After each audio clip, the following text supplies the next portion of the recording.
ये कोई राजनीतिक मुद्दा नहीं है जितेंद्र। हमारे संविधान में directive principles of state policy में आर्टिकल 44 में उस समय हमारे संविधान के निर्माता ही कहकर गए हैं कि it is the duty of the state to endeavour that every citizen of India should get a uniform civil code throughout the territory of India.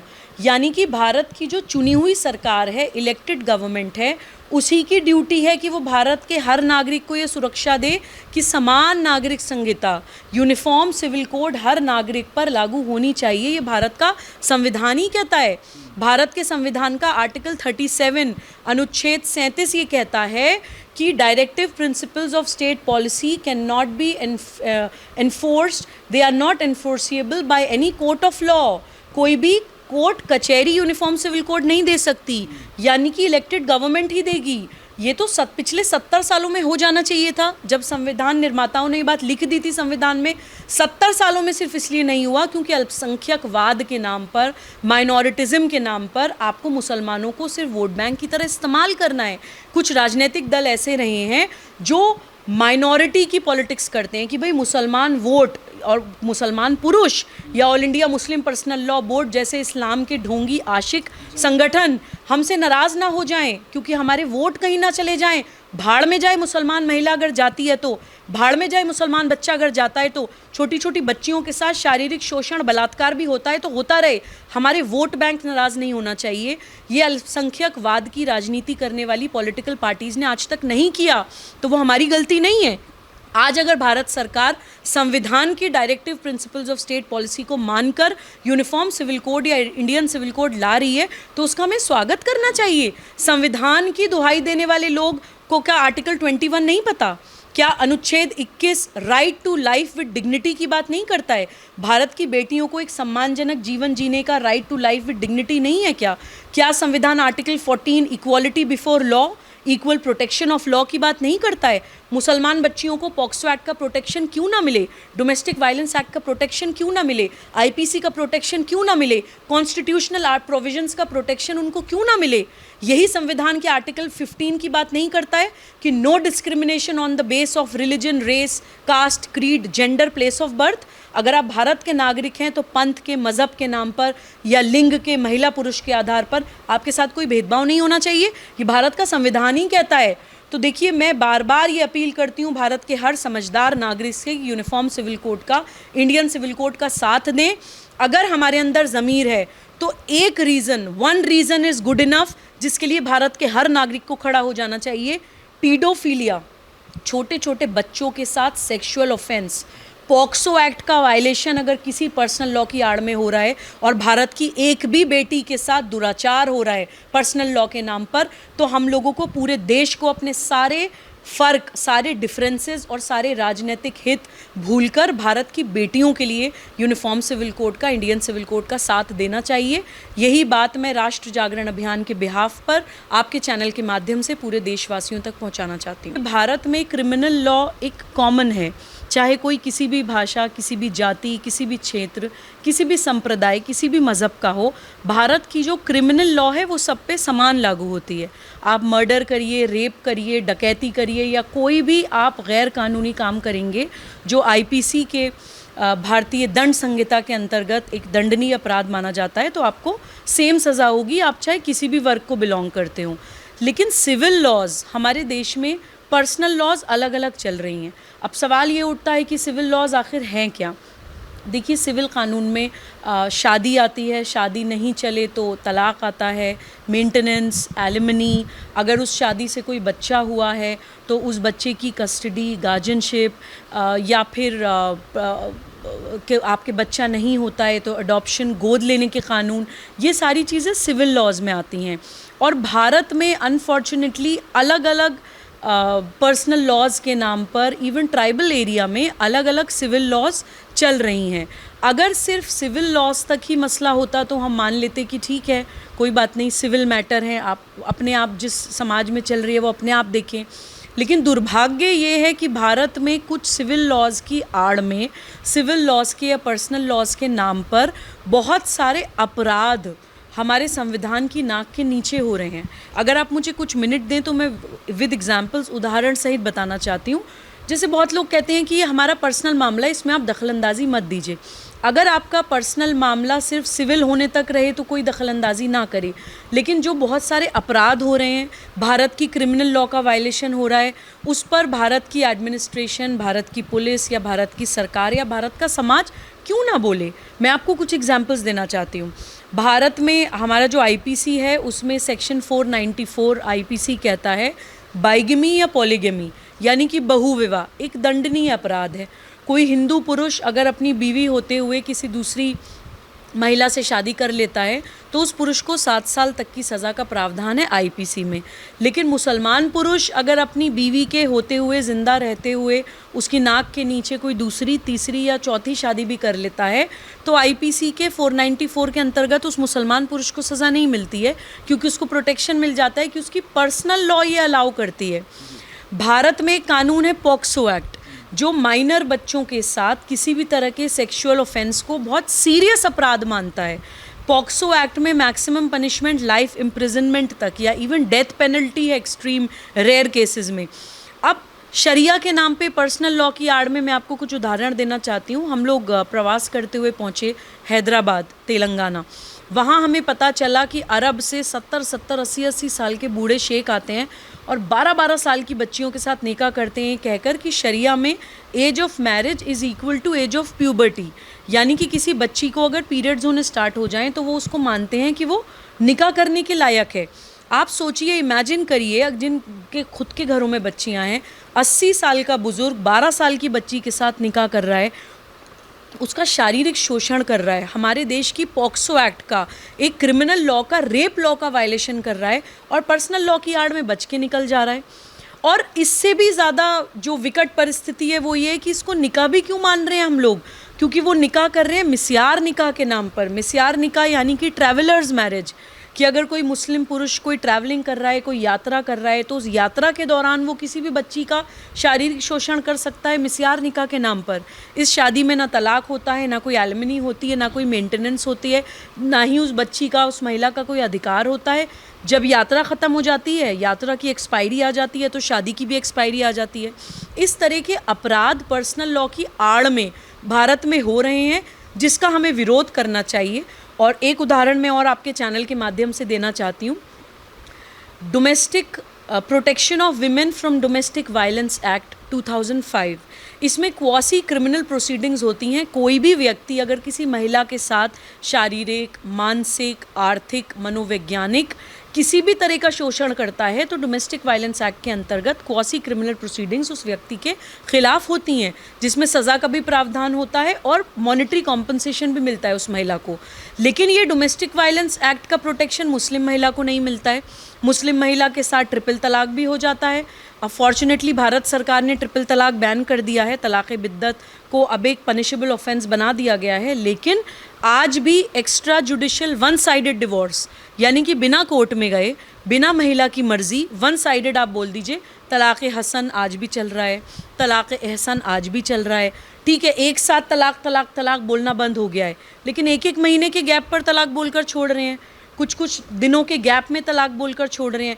उस महिला की ना मर्ज़ी मानी जा रही है कि वो तलाक चाहती भी है कि नहीं चाहती। और अगर उसको तलाक दिया भी जा रहा है, उसके बच्चों का क्या होगा, उसकी मेंटेनेंस का क्या होगा, उसकी एलिमनी का क्या होगा। इन सब बातों में शरिया लॉ शांत बैठ जाती है और जितने भी शरिया लॉ के या पर्सनल लॉ के ठेकेदार हैं वो भी शांत बैठ जाते हैं। किसी मुसलमान महिला के साथ मैं पूछती हूँ कि क्या मुसलमान महिला या मुसलमान बच्चियाँ भारत की बेटियाँ नहीं हैं?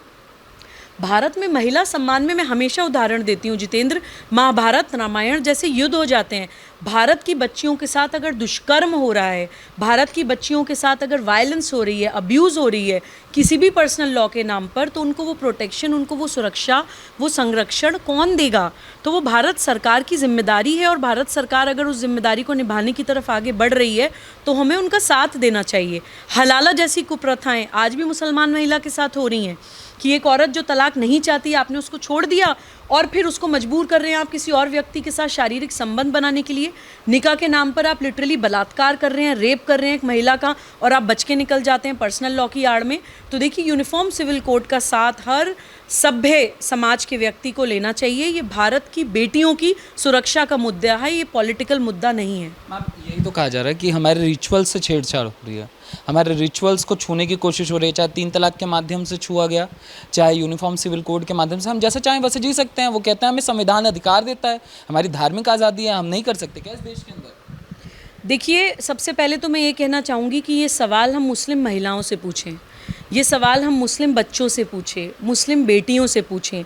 जितने भी इस्लाम के ठेकेदार बने हुए हैं, चाहे वो all India Muslim personal law board हों या फिर वो जैसे जो भी इस्लामिक संगठन हैं, ये जो इस्लामिक लीडर्स हैं, जो उलेमा हैं या जो मौलाना हैं, इनके साथ तो ट्रिपल तलाक या एक्स्ट्रा जुडिशल तलाक़ हसन, तलाक़ एहसन हो नहीं रहा है, इनके साथ तो बहु विवाह हो नहीं रहा है, इनके साथ तो दुष्कर्म हो नहीं रहा है पर्सनल लॉ के नाम पर।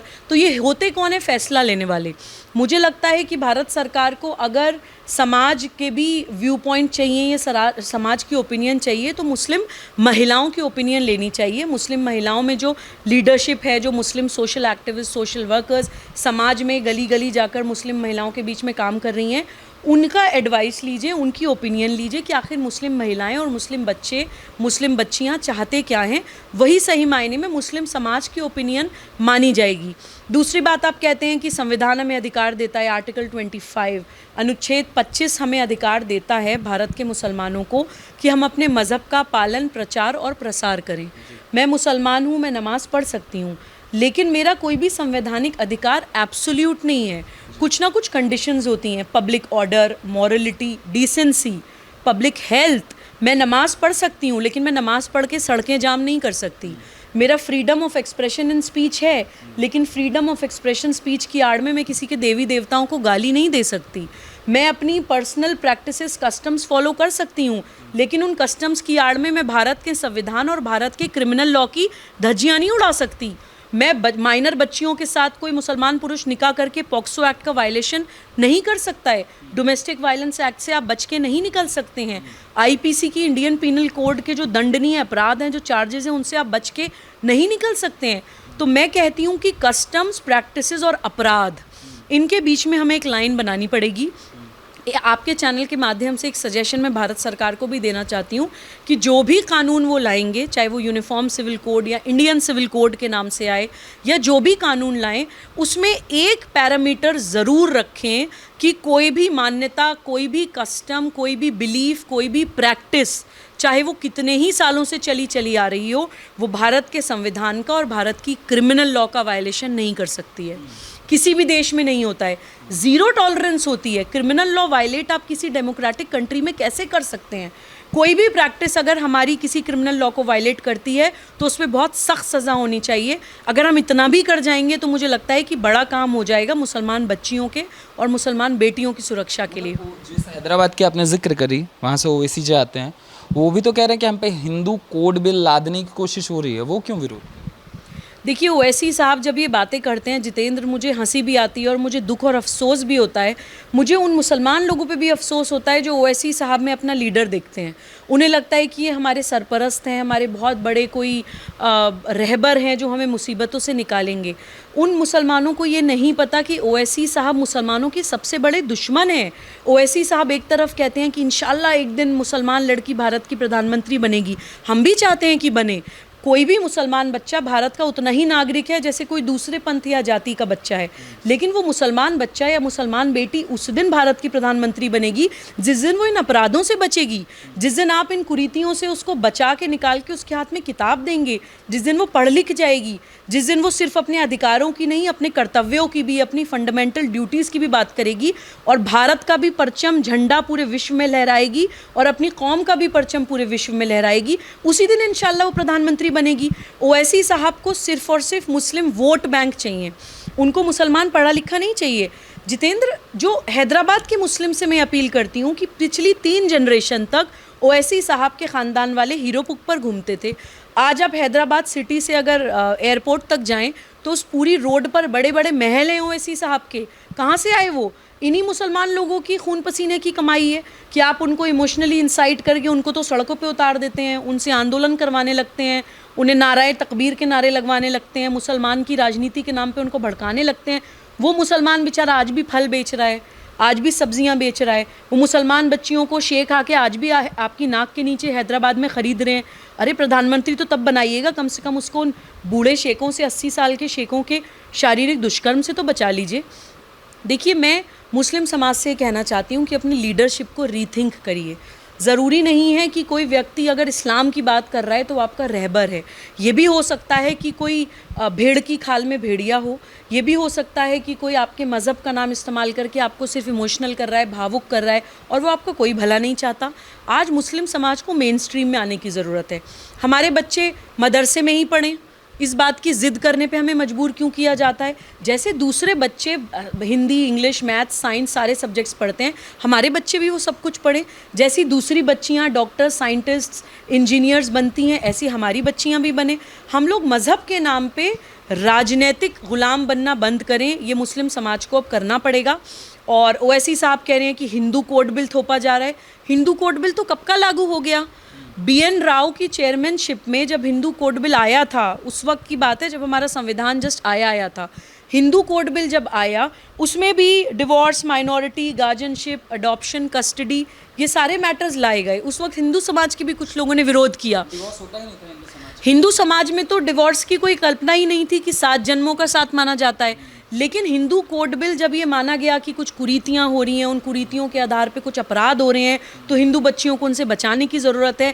BN राव की चेयरमैनशिप में वो हिंदू कोड बिल आया और हिंदू समाज ने कुछ लोगों के विरोध करने के बावजूद उस हिंदू कोड बिल को माना।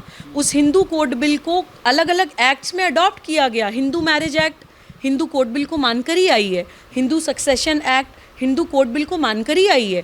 हिंदू समाज में भी विधवा विवाह नहीं होता था। हिंदू समाज में सती प्रथा भी होती थी। बहु विवाह भी एक समय हुआ करता था। राजा राम मोहन रॉय जैसे रिफॉर्मर्स आए, ईश्वर चंद्र विद्यासागर जैसे रिफॉर्मर्स आए। हिंदू समाज ने रिफॉर्मर्स को माना, उनको सम्मान दिया कि हमारे समाज की गंदगी साफ़ करने की कोशिश कर रहे हैं। यही एक्टिविटी, यही इन्वॉल्वमेंट अब मुस्लिम समाज से हम लोगों को चाहिए कि मुस्लिम समाज में जो शरिया के नाम पर या शरिया की आड़ में जो अपराध हो रहे हैं, उनको साफ़ करने के लिए रिफॉर्मर्स आए, आगे आइए, अपनी कौम की बच्चियों को इन दुष्कर्म से, इन अपराधों को बचाइए। एक एग्जाम्पल मैं आपको और देती हूँ। As per sharia law, mother is not the natural guardian of her own child. माँ जिसको प्रकृति ने चुना है कि उसकी कोख में वो बच्चा आया, पाल पोस के वो माँ बड़ा करती है, दूध वो माँ पिलाती है। मैं भी एक 5 साल के बच्चे की माँ हूँ। मेरे बच्चे का एक एक ऑर्गन मेरे खून की एक एक बूंद से बना है। मैं उसको दूध पिला के बड़ा करती हूँ और दुनिया में आने के बाद भी उसको संस्कारित करती हूँ, पूरे जीवन भर उसका साथ देती हूँ। और मैं अपने बच्चे की नेचुरल गार्जियन नहीं हूँ। मेरे पास एक केस आया कि एक महिला के हस्बैंड की डेथ हो गई, तो उससे उसका बच्चा छीन लिया गया कि एज़ पर मुस्लिम लॉ आप तो गार्जियन नहीं है। अगर पति की डेथ हो जाती है तो या तो ससुर गार्जियन है, ससुर की भी डेथ हो जाती है तो जेठ गार्जियन है या चाचा ताऊ गार्जियन है, और आप निकाल दिया करते हैं उस मुस्लिम महिला को। अडॉप्ट करने का, गोद लेने का अधिकार नहीं है कि किसी कारणवश अगर किसी महिला को बच्चे नहीं हो रहे हैं तो कहते हैं आप शरिया के हिसाब से बच्चा गोद नहीं ले सकते, दूसरी शादी कर सकते हैं और महिला को किनारे करिए, दूसरी शादी कर लीजिए। तो देखिए, ये शरिया के नाम पे, पर्सनल लॉ के नाम पे सिर्फ वही चीज़ें कर रहे हैं जिससे मुसलमान महिला और मुसलमान बच्चों का उत्पीड़न कर पाएँ। और दिक्कत भी आप देखिएगा यूनिफॉर्म सिविल कोड से या इंडियन सिविल कोड से उन मुस्लिम पुरुषों को ही होगी जो कहीं ना कहीं इस्तेमाल कर रहे हैं इस्लाम को, जो अपने अपराधों से बचने के लिए इस्लाम को एक शील्ड बना रहे हैं, इस्लाम के पीछे छुपने की कोशिश कर रहे हैं। देखिए, मैं ये कहना चाहती हूँ कि अगर हम अपने आप को पैगंबर मोहम्मद सल्लल्लाहु अलैहि वसल्लम की उम्मत कहते हैं तो वो तो फेमिनिस्ट थे, वो तो महिला अधिकारों की बात करते थे। उन्होंने अपने से बड़ी महिला से शादी करी थी। आज मुसलमान पुरुष वर्जिन लड़कियां ढूंढते हैं कि जितनी कम उम्र की होगी उतनी बेहतर होगी। उन्होंने तो एक विधवा महिला से शादी करी थी जो पहले से शादीशुदा थी, उनके विडो हो चुकी थी, उनसे शादी करी थी, उम्र में उनसे बड़ी थी, बिज़नेस करती थी। हज़रत खदीजा बिज़नेस वूमन थी, कोई नकाब पोश पर्दा किए हुए या चार दीवारी में बैठी हुई कोई महिला नहीं थी। तो मुसलमान पुरुष चाहता नहीं है कि ये बातें मुस्लिम महिलाओं तक जाएं, क्योंकि जब जिस दिन ये बातें जाएंगी मुस्लिम महिलाएं समझ जाएंगी कि हम भी एक प्रोग्रेसिव वे में पढ़ लिख के अपनी कौम का, अपने देश का नाम रोशन कर सकते हैं। हम इन मुसलमान पुरुषों के द्वारा या इस्लाम के इन ढोंगी आशिकों के द्वारा इस्तेमाल करने की चीज़ नहीं है।